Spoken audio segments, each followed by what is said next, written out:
जैसा कि हम सब जान रहे हैं कि जैक द्वारा एक मॉडल सेट जारी कर दिया गया है, तो इंग्लिश का हम लोगों ने बना करके डाल दिया है। तो अब हिंदी का भी बारी है, आप वो वीडियो देख लीजिएगा चैनल में जा करके। हिंदी इलेक्टिव है हमारा। तो पहले दिया गया है सामान्य निर्देश। इस वाले वीडियो में ना हम लोग पहले एमसीक्यू क्वेश्चन ही खाली करेंगे, ठीक है। सब्जेक्टिव क्वेश्चन बाद वाली वीडियो में होगा, क्योंकि वीडियो ज़्यादा लंबा हो जाता है, समझाना भी पड़ता है। खाली मैं क्वेश्चन बोल करके उत्तर नहीं बताऊँगी, क्यों क्वेश्चन पूछा, आई मीन कि क्या उसका मतलब है, वो भी समझाने की कोशिश करूँगी, ठीक है। इसलिए मैं खाली एमसीक्यू बताऊँगी इस वीडियो में, एंड देन सब्जेक्ट पे उतरेंगे। तो पहला दिया गया है सामान्य निर्देश। तो सामान्य निर्देश आप पढ़ लीजिएगा, बहुत इंपॉर्टेंट है ये, क्योंकि यदि क्वेश्चन 6 दिया गया है उसमें से 4 ही करना है, और इफ़ यू डोंट रीड सामान्य निर्देश तो आप 6 के 6 क्वेश्चन करके आ जाएंगे। तो इसमें आपका घाटा है, मेरा कुछ नहीं जाता है, ठीक है। तो पहला दिया गया है अपठित बोध, मतलब कि अनसीन पैसेज है ये। तो पहले पढ़ लीजिए इसको। विज्ञान की प्रगति से आधुनिक सुख साधनों में पर्याप्त वृद्धि हुई है। इन साधनों के उपयोग से मानव बुद्धि कुंठित हो गई है। इसके असंतुलित उपभोग से मनुष्य का शारीरिक तथा मानसिक स्वास्थ्य विकृत हो गया है। मनुष्य के सामने एक विकट समस्या है कि इन विकट परिस्थितियों में जीवन में वास्तविक और स्थायी सुख उपलब्ध कराने के लिए क्या उपाय किए जाएं। एक ही रास्ता दिखाई पड़ता है, भौतिक और आध्यात्मिक उन्नति में संतुलित सामंजस्य स्थापित करना। यह एक सर्वोत्तम उपलब्ध औषधि है, जिसके बल पर विज्ञानजनिक समाज में व्यापक अनेकानेक बुराइयों से मुक्ति मिल सकती है। तो जैसे कि इसको पढ़ें तो हम लोग को पता चल रहा होगा कि ये बता रहा है क्या इसमें, कि जैसे टेक्नोलॉजीज हमारे पास आए तो वैसे वैसे हम लोग भी आलसी होते जा रहे हैं। डिक्शनरी में ना ढूंढकर हम लोग गूगल बाबा से पूछ लेते हैं सब चीज़। तो ये ईजी एंड फास्ट वे है, पर ऐसा नहीं है, क्योंकि हम लोग फिजिकली काम करना छोड़ दे रहे हैं, सब चीज़ इंटरनेट के लिए ही छोड़ दे रहे हैं। तो ऐसा नहीं है ना, ऐसा नहीं होना चाहिए। इससे हम लोग का बुद्धि ना एकदम सिकुड़ जा रहा है, उसको फैलना चाहिए, और तो वो नहीं हो पा रहा है। क्योंकि यदि आप जब तक सोचिएगा नहीं, मन में दिमाग में हलचल नहीं लागिएगा, सोचिए मतलब कि ये क्यों हो रहा है, वो क्यों हो रहा है, सोचिएगा नहीं ये क्यों हो रहा है, बिना सोचे चल ना गूगल से पूछ लेते हैं क्या दिक्कत है, कौन इतना सोचेगा। तो इसलिए कह रहा है ना कि बुद्धि एकदम कुंठित हो गई है। इसी से रिलेटेड क्वेश्चन दिया होगा। तो पहला क्वेश्चन है कि विज्ञान की प्रगति से किसमें वृद्धि हुई है। विज्ञान के प्रगति से किसमें वृद्धि हुई है, सॉरी। तो इसमें आपका हो जाएगा ये आधुनिक सुख साधनों। दूसरा नंबर है विज्ञान की प्रगति हमारे लिए चिंता का कारण क्यों है।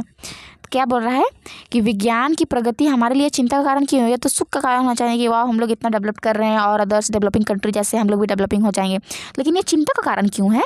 तो ये चिंता का कारण क्यों है, क्योंकि इससे मानव बुद्धि कुंठित हो गई है, ठीक है। पहला में दिया गया है क्या, इससे मानव बुद्धि कुंठित हो गई है, शारीरिक स्वास्थ्य में गिरावट आई है, मानसिक स्वास्थ्य में गिरावट आई है, ये सभी। तो इसका उत्तर क्या हो जाएगा, ये सभी, ठीक है। अब चलते हैं के कौन से नंबर, तीसरा नंबर यहाँ दिया हुआ गया है। उपयुक्त गद्यांश के लिए उपयुक्त शीर्षक लिखिए। शीर्षक तो ऑलरेडी शीर्षक नहीं दिया गया है ना, नहीं दिया गया है, तो आपको लिखना है इसके लिए शीर्षक, ठीक है। तो पहले दिया गया है स्थायी सुख, वैज्ञानिक प्रगति व अध्यात्मवाद, विद्यार्थी जीवन में अनुशासन, या फिर विज्ञानजनिक उपलब्धियाँ। तो इसमें से कौन सा होगा, तो ये वाला होगा, बी नंबर, ठीक है। वैज्ञानिक प्रगति व अध्यात्मकवाद, ठीक है। ये ज़्यादातर है क्योंकि विज्ञान की बात भी हुई है यहाँ, और अभी मॉडर्न एरा की बात हुई है, इसीलिए। फोर्थ नंबर है कि विज्ञानजनिक बुराइयों से मुक्ति कैसे मिल सकती है। विज्ञानजनिक बुराइयों से मुक्ति कैसे मिल सकती है, तो ये आपका हो जाएगा सी नंबर। सी नंबर में क्या गया है देखिएगा कि भौतिक और आध्यात्मिक उन्नति में संतुलित सामंजस्य स्थापित करके। तो इसका हो जाएगा सी नंबर आंसर, एकदम सटीक उत्तर, ठीक है। इस लाइन में ही पैराग्राफ में लिखा हुआ था, यहाँ देखिए, भौतिक और आध्यात्मिक उन्नति में संतुलित सामंजस्य स्थापित करना, ठीक है। अब देखिए ये मतलब हमारे पाठ्य पुस्तक में नहीं दिया गया है, ये जो पोयम है वो पढ़ना है। क्या, चढ़ रही थी धूप गर्मियों के दिन, दीवा का तमतमाता रूप, उठी झुलसाती हुई लू, रुई का ज्यों जलती हुई भूं, गर्द चिंगी छा गई, प्राया हुई दोपहर व तोड़ती पत्थर।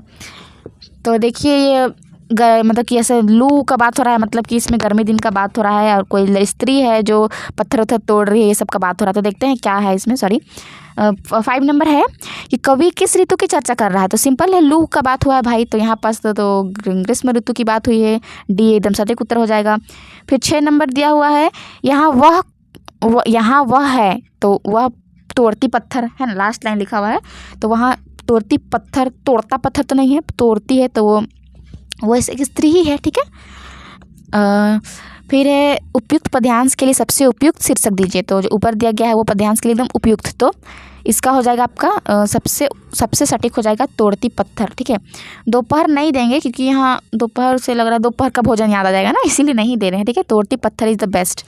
8 नंबर है, यहाँ पत्थर किसका प्रतीक है? तो पत्थर जो है ना यहाँ कठिनाई का प्रतीक है, बहुत कठोर रहता है ना वो, इसीलिए कठिनाई का प्रतीक बताया गया है यहाँ पास। ठीक है, अभी आ जाते हैं क्वेश्चन नंबर 9 पे। तो क्या माध्यम या फिर ये सब जो है ना चैप्टर रेडियो ये सब बहुत अच्छे से पढ़ लीजिएगा आप लोग बोलिएगा ना कमेंट में, तो मैं ना उसका वीडियो मैं लिख के रखी हूँ कॉपी में, तो वो मैं आप लोगों के साथ में शेयर कर सकती हूँ। वीडियो बना के मैं डाल दूँगी कि हाँ रेडियो में क्या क्या फीचर्स होते हैं, क्यों होते हैं, रेडियो क्या है, कब लागू हुआ, ये सब मैं रेडियो टेलीविज़न ये सब है मेरे पास। तो आप कमेंट करके बताओगे तो I will upload the video. 9 number है, प्राप्त संदेश का कुटवाचन कौन करता है? प्राप्त संदेश। ठीक है, तो कौन जो प्राप्त करता है वही तो प्राप्त करता। ठीक है, ए नंबर हो जाएगा इसका।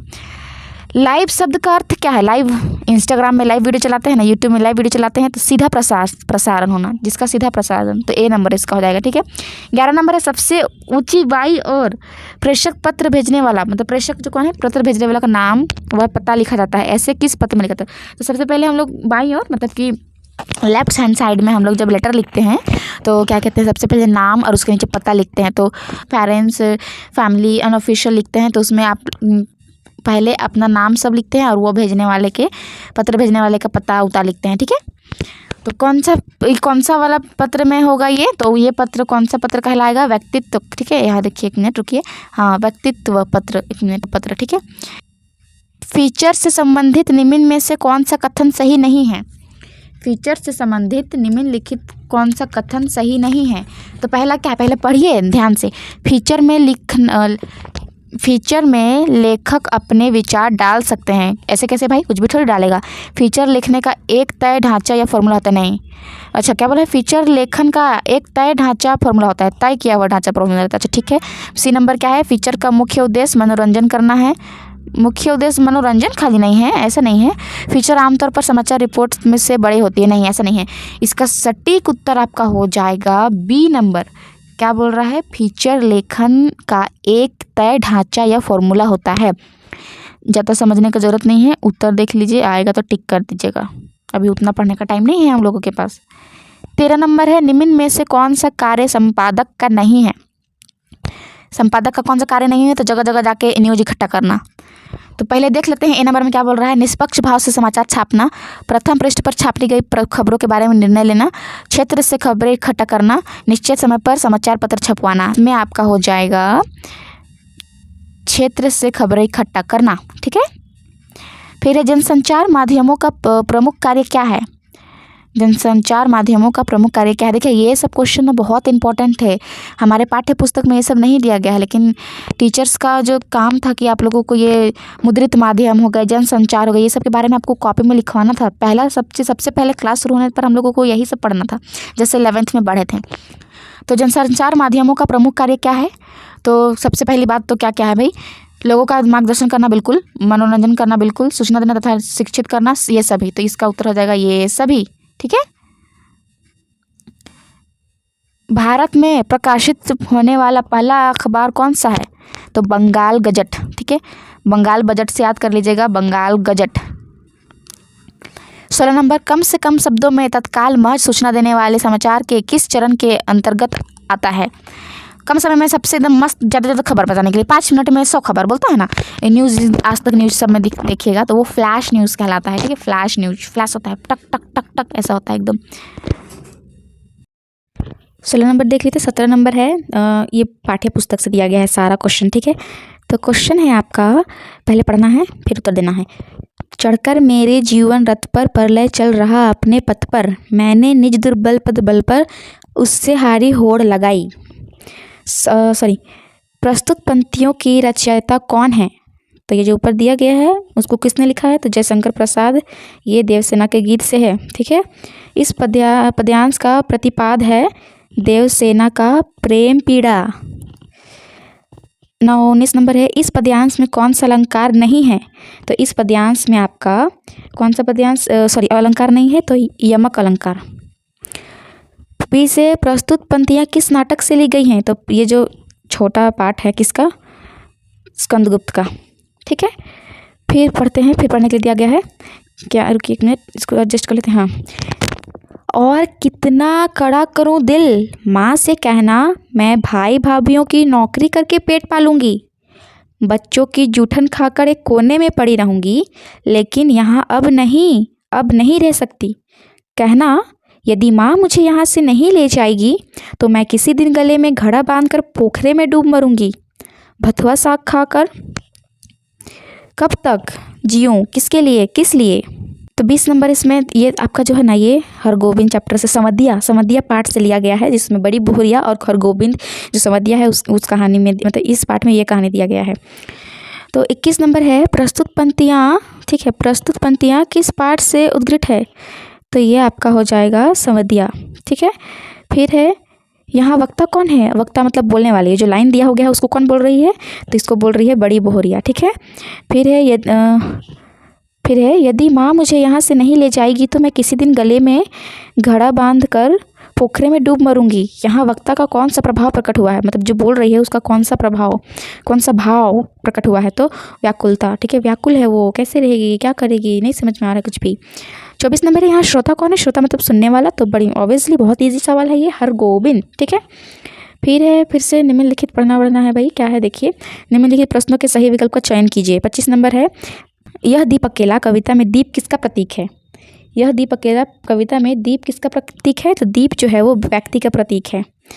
26 नंबर है कौशल्या किसे देखने के लिए राम से पुनः अयोध्यापुर वापस आने की निवेदन करती है। 26 नंबर देख रहे हैं ना, तो दुखी अश्रों को, ए नंबर हो जाएगा ये। 27 नंबर है चार हाथ लघु कथा किसके शोषण के उजागर करती है, किसके शोषण के उजागर, चार हाथ, जिसमें मिल मालिक जो था वो सोचता था कि मजदूर के चार हाथ रहते, ये वाला स्टोरी है इसमें, तो ये मजदूरों के हो गया, ठीक है, मजदूरों की। 28 नंबर है दूसरा देवदास कहानी में घटना किस शहर में घटी है। देखिए घटना तो आपका हरिद्वार में हुआ है, हरिद्वार का है तो बनारस का भी यहाँ व्याख्या है, तो लेकिन यहाँ हरिद्वार वो अपनी नानी के घर, यहाँ नानी के घर जाता है। 29 नंबर है सूरदास की झोपड़ी शीर्षक पाठ उपन्यास का अंश है रंगभूमि से लिया गया ये है, ठीक है। फिर 30 है लेखक ने खाऊ उजाड़ू सभ्यता किसे कहा है, तो पढ़िए एक बार, खूब खाना पीना और एक स्थान में उजड़ कर दूसरे स्थान पर बस जाने को, जीवन मूल्यों को ताक पर रख कर विकास की अंधी दौड़ में शामिल होने को, बढ़ते हुए धार्मिक अंधविश्वास को, घटती हुई आस्था को। तो क्या बोला है कि लेखक ने खाऊ उजाड़ी सभ्यता किसे कहा है, ठीक है। तो इसका उत्तर हो जाएगा एकदम सटीक और सही उत्तर हो जाएगा इसका बी नंबर, जीवन मूल्यों को ताक पर रखकर विकास की अंधी दौड़ में शामिल होने को, ठीक है। तो हमारा MCQ यहाँ समाप्त होता है, इधर से क्वेश्चंस आ गए हैं, तो क्वेश्चंस नेक्स्ट वाली वीडियो में आएंगे। तो यदि